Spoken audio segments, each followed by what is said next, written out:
All right, so let's get started with our recipe.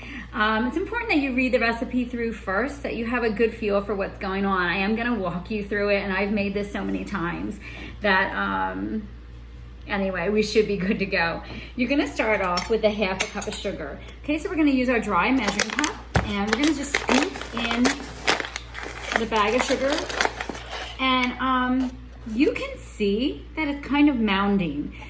We want to be sure that we're being very accurate when we're cooking or baking.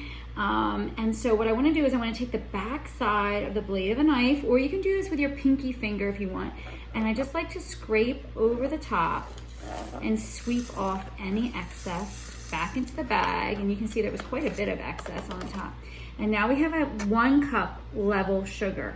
And then we're going to dump that right into the saucepan. Okay.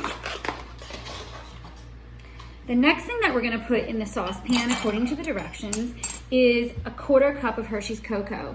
So here's my 1/4 cup. Again, we're using a dry measuring cup because we're measuring out dry ingredients. So with something like cocoa or flour, things that are more powdery, I like to actually spoon them out with a spoon so that they don't, so the ingredients doesn't become compressed and packed into my measuring cup, because that can really skew how much you're getting, how much of the ingredient you're getting. So here's my 1/4 cup. You can see it's very mounded. Again, I'm gonna take the back side of the knife and I'm just gonna sweep over and get any leftover off of it. And I'm gonna dump it again right into the saucepan. Okay, the next direction tells me to add a dash of salt. So I'm just gonna take my salt shaker and I'm just gonna give, let me see if I can show you here. Just gonna give a little crank in there. You can just put a little shake in there if you don't have a salt grinder like mine. And the next thing we need to do is we need to add 1/3 cup of hot water. I'm just gonna kind of mix that together. And the reason why we want hot water is because the hot water is gonna help to dissolve the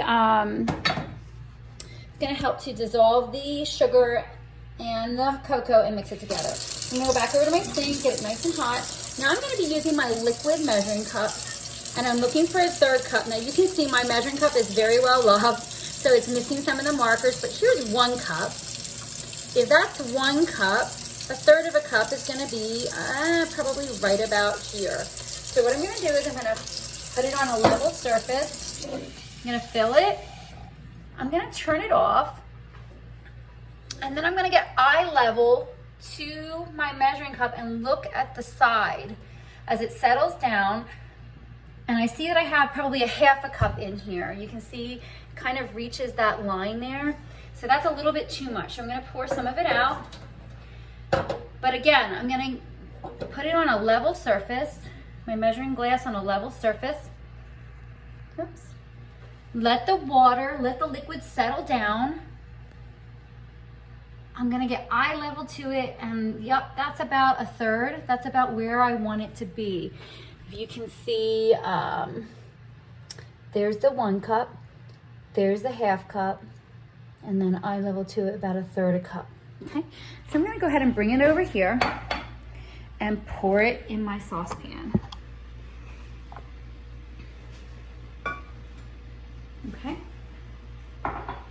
Now, the next step is to take what's in my saucepan and whisk it together. Turn it on, turn your stove on to a medium, high, or medium heat. And mine is gas, you're gonna see a flame. And now I'm gonna stir those ingredients together, whisking them until they boil. And this might take a minute, so I'm gonna pause the video and come back when we're boiling.